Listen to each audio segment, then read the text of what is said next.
Profil Kiai Haji Raden Asad Syamsul Arifin, sang wasilah pendirian NU.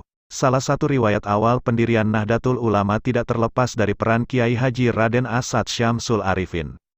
Ia menjadi wasilah, perantara, ketika Hadratus Syekh Kiai Haji Muhammad Hasyim Asy'ari meminta restu kepada gurunya, Kiai Haji Kholil Bangkalan untuk mendirikan Jamiah Nahdlatul Ulama.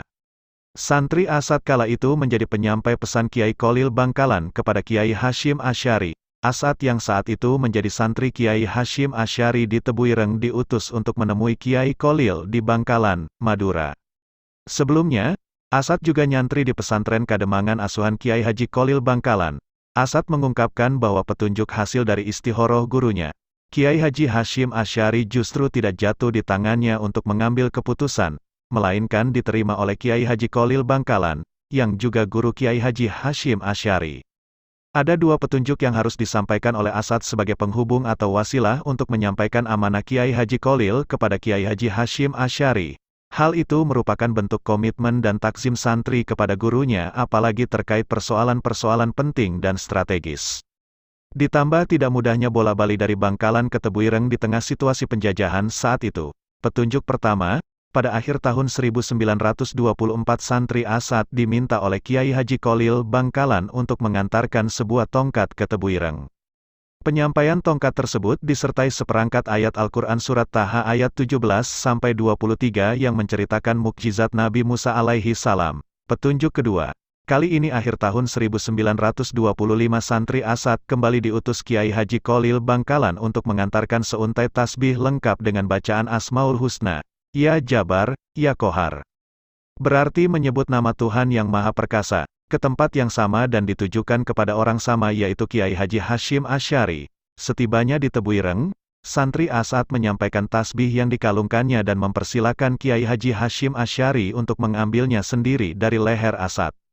Bukan bermaksud Asad tidak ingin mengambilkannya untuk Kiai Hasyim Asy'ari, melainkan Asad tidak ingin menyentuh tasbih sebagai amanah dari Kiai Kholil kepada Kiai Hasyim Asy'ari. Sebab itu, tasbih tidak tersentuh sedikitpun oleh tangan Asad sepanjang perjalanan dari Bangkalan ke Tebuireng. Setelah tasbih diambil, Kiai Haji Hasyim Asy'ari bertanya kepada Asad, apakah ada pesan lain lagi dari Bangkalan? Kontan Asad hanya menjawab, Ya Jabar, Ya Qahar. Dua Asmaul Husna tersebut diulang oleh Asad hingga 3 kali sesuai pesan sang guru. Kiai Haji Hasyim Asy'ari kemudian berkata, Allah Subhanahu wa Ta'ala telah memperbolehkan kita untuk mendirikan Jamiah. Dari perannya sebagai wasilah pendirian NU tersebut, Raden Asad Syamsul Arifin bisa dikatakan sebagai santri hos Kiai Haji Kholil Bangkalan dan Kiai Haji Hasyim Asy'ari. Dalam Ensiklopedia NU Jilid 1, 2014 halaman 147, dijelaskan bahwa Kiai Haji Asad Syamsul Arifin lahir di Makkah pada tahun 1897 Masehi, 1315 Hijriah dari pasangan Kiai Haji Syamsul Arifin dan Nyai Hajah Siti Maimunah ketika mereka menunaikan ibadah haji. Ketika Asad Syamsul Arifin menginjak usia 6 tahun, ia dibawa pulang oleh orang tuanya ke Indonesia, sementara saudaranya bernama Abdurrahman dititipkan kepada saudara sepupunya yang tinggal di Makkah, Arab Saudi. Pendidikan dan sanad keilmuan Kiai Haji Asad Syamsul Arifin. Awalnya, Asad dan keluarganya tinggal di pondok pesantren keluarganya di Kembang Kuning, Pamekasan, Madura. Setelah 4-5 tahun, mereka pindah ke Sukorejo, Asem Bagus, Situbondo, Jawa Timur yang saat itu masih berupa hutan belantara. Pengembaraan awalnya dalam menuntut ilmu.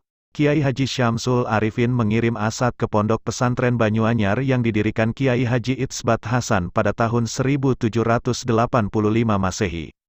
Ketika Asad masuk, pesantren Banyuanyar diasuh oleh Kiai Haji Abdul Majid dan Kiai Haji Abdul Hamid. Di pesantren Banyuanyar, Asad nyantri selama 3 tahun, tahun 1910 sampai tahun 1913. Setelah dari 3 tahun nyantri di pesantren Banyuanyar, Asad kemudian dikirim ayahnya ke Madrasah Saulatiyah, perguruan yang cukup terkemuka di Makkah. Di Madrasah Saulatiyah, Asad bertemu dengan beberapa santri dari Indonesia seperti Zaini Munim, Ahmad Toha, Muhammadun, dan Baidowi Lasem. Di Madrasah Saulatiyah, Asad berguru kepada Sayyid Abbas Al-Maliki, ayah dari Sayyid Alwi Al-Maliki, Syekh Hasan Al-Yamani, Syekh Muhammad Amin Al-Kuti, Syekh Bakir, dan Syekh Syarif Syankiti. Setelah beberapa tahun di Madrasah Saulatiyah, Asad kembali ke Indonesia dan berguru kepada Kiai Haji Nawawi, Pesantren Sidogiri, Kiai Haji Kazin, Pesantren Panji Siwalan, Kiai Haji Kolil Bangkalan, Pesantren Kademangan, dan Kiai Haji Hashim Asy'ari, Pesantren Tebuireng. Perjuangan dan kiprah Kiai Haji Asad Syamsul Arifin. Pada tahun 1908, setelah pindah ke Situbondo, Kiai Haji Raden Asad Syamsul Arifin dan ayahnya beserta para santri yang ikut datang dari Madura, membabat alas, menebang hutan, di Dusun Sukorejo untuk didirikan pesantren dan perkampungan. Pemilihan tempat tersebut atas saran dua ulama terkemuka asal Semarang, Habib Hasan Musawa dan Kiai Asadullah, dua tokoh yang juga guru Kiai Asad Syamsul Arifin. Usaha Asad dan ayahnya tersebut akhirnya terwujud. Sebuah pesantren kecil yang hanya terdiri dari beberapa gubuk kecil, musola, dan asrama santri yang saat itu masih dihuni beberapa orang saja. Sejak tahun 1914, pesantren tersebut berkembang bersamaan dengan datangnya para santri dari berbagai daerah sekitar. Pesantren tersebutlah yang akhirnya dikenal dengan nama Pondok Pesantren Salafiyah Syafi'iyah.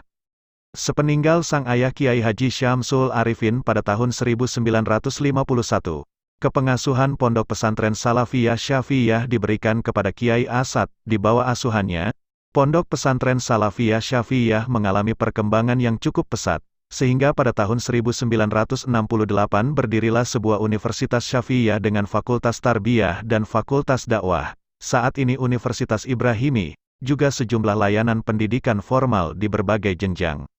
Estafet kepemimpinan pesantren diteruskan oleh putra-putri Kiai Haji Asad Syamsul Arifin, yaitu Zainiyah, Nur Syarifah, Nafiyah, Mukaromah, Makiyah Asad, Isyaiyah Asad, Raden Fawaid Asad, dan Raden Kolil Asad.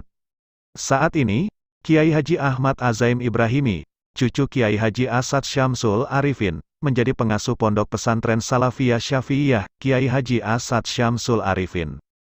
Melawan penjajah Belanda dan Jepang. Di era pergerakan nasional melawan penjajah Belanda dan Jepang, Kiai Haji Asad Syamsul Arifin aktif memberikan perlawanan. Ia ikut dalam perang gerilya pada masa revolusi fisik tahun 1945 sampai tahun 1949. Dalam perang gerilya tersebut, ia bersama barisan pelopornya berhasil merampas senjata-senjata milik pasukan Belanda di daerah Gudang Mesiu Dabasah Bondowoso, sekitar akhir Juli tahun 1947. Adapun pada tanggal 10 November tahun 1945, Kiai Asad Syamsul Arifin membantu pertempuran di Surabaya dengan mengirim anggota pelopor dan pasukan Sabilillah Situbondo dan Bondowoso ke daerah Tanjung Perak. Pasukan yang dikirimnya terlibat pertempuran hebat di Jembatan Merah Surabaya. Kemudian pada September dan awal Oktober tahun 1945, Kiai Asad memimpin pelucutan senjata para serdadu Jepang di Garahan, Jember, Jawa Timur. Tindakan tersebut dilakukan setelah pasukan Jepang tidak mau menyerahkan senjatanya kepada pasukan yang dipimpin oleh Kiai Asad Syamsul Arifin. Kiai Haji Asad Syamsul Arifin mengomando santri hingga preman. Perang itu harus niat menegakkan agama dan arebuk negere, merebut negara, jangan hanya arebuk negere. Kalau hanya arebuk negere, hanya mengejar dunia, akhiratnya hilang. Niatlah menegakkan agama dan membela negara sehingga kalau kalian mati, akan mati syahid dan masuk surga.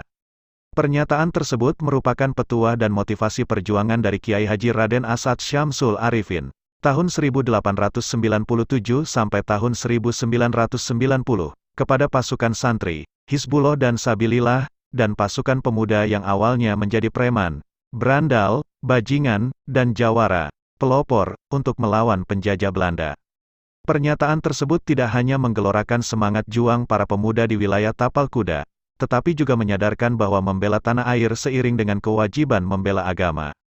Sosok Kiai Asad Syamsul Arifin menjadi inspirasi karena memiliki keilmuan, kemampuan, dan visi perjuangan yang lengkap. Kiai Asad memiliki kedalaman ilmu agama yang mumpuni, mempunyai ilmu kanuragan dan bela diri, serta cukup menguasai ilmu militer. Selain menggerakkan para santri, Kiai Asad juga cerdik dalam mengomando para bandit agar membantu perjuangan para santri mengawal kemerdekaan Indonesia. Kemampuan Kiai Asad dalam mengorganisasi para berandal dan jawara dari wilayah Banyuwangi, Situbondo, Bondowoso, Probolinggo, Jember, Lumajang, dan Pasuruan. Kiai Asad Syamsul Arifin mengumpulkan para bandit dan jawara tersebut dalam laskar bernama pelopor. Barisan pelopor sering berpakaian serba hitam, mulai dari baju, celana, hingga tutup kepala. Senjata yang digunakan oleh barisan pelopor ialah senjata-senjata khas daerah yakni celurit, keris, dan rotan. Yang unik menurut catatan tersebut, para bandit dan jawara yang berada di barisan pelopor ini sendiko dauh dan setia pada komando Kiai Asad Syamsul Arifin. Kala itu, Kiai Asad memerintahkan para pejuang pelopor bagian logistik untuk mengirim pejuang yang berada di hutan, baik pasukan pelopor maupun laskar santri yang tergabung dalam barisan Hizbullah dan Sabilillah berjuang dengan strategi gerilya. Mereka masuk gunung dan keluar gunung untuk menyerang pasukan Belanda lalu mengamankan diri. Kiai Asad Syamsul Arifin, tokoh Hita NU 1926. Kiai Haji Asad Syamsul Arifin bersama tokoh-tokoh lain diantaranya Kiai Haji Ahmad Siddiq, Kiai Haji Abdurrahman Wahid serta lainnya turut berjuang dalam mewujudkan NU kembali Hita 1926. Naskah Hita NU tersebut dibahas dan dimatangkan dalam Munas NU tahun 1983 di Pesantren Salafiyah Syafiyah Sukorejo, Situbondo selain memutuskan perumusan naskah hubungan Pancasila dan Islam serta menerima Pancasila sebagai asas tunggal organisasi. Sehingga pada tahun 1983, NU resmi kembali ke Hita NU. Kegelisahan Kiai Asad Syamsul Arifin untuk mengembalikan NU ke rel pendirian awal, kembali ke Hita 1926, juga disebabkan karena NU selama dipimpin Kiai Haji Idam Khalid terlalu tenggelam dalam aktivitas politik. Paham keulamaan yang terwujud dalam representasi syuriah juga mengalami pergeseran nilai, sehingga Munas NU tahun 1983 yang tidak dihadiri oleh Kiai Haji Idam Khalid berupaya mengembalikan kewibawaan ulama, mengembalikan peran dan fungsi serta otoritas ulama. Dengan kata lain, kembali ke Hita 1926 berarti menjaga dan melestarikan paham keulamaan sebagai salah satu sistem nilai yang selama ini berlaku di NU. Paham keulamaan sebagai ruh di NU juga sebagai konsekuensi dari perwujudan akidah Ahlussunnah wal Jamaah, Aswaja, karya-karya Kiai Haji Asad Syamsul Arifin. Selain kesaktian dan karomah-karomah yang dimilikinya, Kiai Haji Asad Syamsul Arifin juga menulis sejumlah kitab dan buku di bidang akidah, tauhid, fikih, muamalah, sejarah, sastra, dan amalia sehari-hari. Berikut buku dan kitab karya Kiai Haji Asad Syamsul Arifin. 1. Salat Risail. Kitab setebal 21 halaman ini ditulis dengan huruf Arab dan berbahasa Indonesia. Materi kitab ini berasal dari kitab Mafahim Yajib Antusyahah karangan Sayyid Muhammad bin Alwi Al-Maliki dan beberapa kitab dan ulama yang lain. Ada 3 bahasan dalam Salat Risail, yaitu, pertama masalah hakikat Asy'ariyah, paham pemikiran Imam Al-Asy'ari dan pengikutnya. Kedua, tentang Qadaniyah atau Ahmadiyah. Ketiga, membahas sekelumit akidah, syariat, dan akhlak Ahlussunnah wal Jamaah. 2. Risalah Salat Jumat. Kitab setebal 19 halaman ini ditulis dalam bahasa Arab. Pada permulaan, kitab yang membahas sholat Jumat ini berisi kutipan-kutipan ulama dari 11 kitab, di antaranya Fiqh al-Madzahib al-Arba'ah, dan Nihayah al-Muhtaj, tanpa diterjemahkan. Kiai Asad kemudian memaparkan, dengan bahasa Madura, sejarah sholat Jumat di satu masjid. Kemudian karena beberapa alasan, Kiai Asad menyebut 6 sebab, maka di sebuah daerah yang luas dan padat penduduknya diperbolehkan sholat Jumat di beberapa tempat. Kitab ini berakhir pada halaman 13, sedangkan halaman 14-19 berisi tentang masalah ziarah kubur dan istighosah. 3. At-Tajlib al-Barokah fi Fadli As-Sa'i wa al-Harokah. Kitab setebal 31 halaman ini membahas tentang muamalah dalam Islam. Kiai Haji Asad Syamsul Arifin menulis kitab ini pada momen malam pemilihan umum pertama dalam sejarah Indonesia yaitu pada tanggal 15 Desember tahun 1955. Kitab ini berisi beberapa ayat Al-Quran dan hadits Nabi Muhammad tentang asal-usul kehidupan, bercocok tanam, mencari rezeki, dan muamalah lainnya. Dalam kitab ini Kiai Asad Syamsul Arifin lebih memposisikan diri sebagai penyeru moral, tidak sampai pada tataran konsep dan strategi bermuamalah dalam hal-hal tersebut. 4. Risalah at-Tauhid. Kitab setebal 42 halaman ini ditulis dengan huruf Arab tapi berbahasa Madura. Kitab ini membahas tentang ilmu tauhid namun lebih banyak mengupas masalah tasawuf. Misalnya, membahas tingkatan iman, macam-macam fanafilah, tujuan masuk tarekat, guru tarekat, dan waliullah. Dalam kitab ini Kiai Asad Syamsul juga mengingatkan agar kita tidak usah meminta menjadi orang yang keramat dan terkenal. Tapi kita berdoa agar menjadi orang yang cinta dan ridho kepada Allah. Menurut Kiai Asad, kalau ada seorang yang mengaku wali, sesungguhnya orang tersebut bukan wali. 5. Tarikh Perjuangan Islam Indonesia. Buku setebal 43 halaman ini ditulis menggunakan huruf Arab berbahasa Indonesia. Buku membahas tentang sejarah Wali Songo dan tokoh-tokoh penyebar Islam di Pulau Jawa dan Madura. Dalam buku ini, menurut Kiai Asad Syamsul Arifin, setelah Nabi Muhammad wafat, para sahabat mengadakan musyawarah untuk menyebarkan Islam ke berbagai negara. Dalam buku ini, Kiai Asad juga membahas tentang kunci sukses dakwah Wali Songo yang menggunakan pendekatan langsung kepada masyarakat dengan penuh ikhtiar dan tawakal yang disertai sabar, qanaah, wara, zuhud, dan lain-lain. 6. Isra Miraj. Buku setebal 21 halaman ini ditulis dengan huruf Arab berbahasa Madura.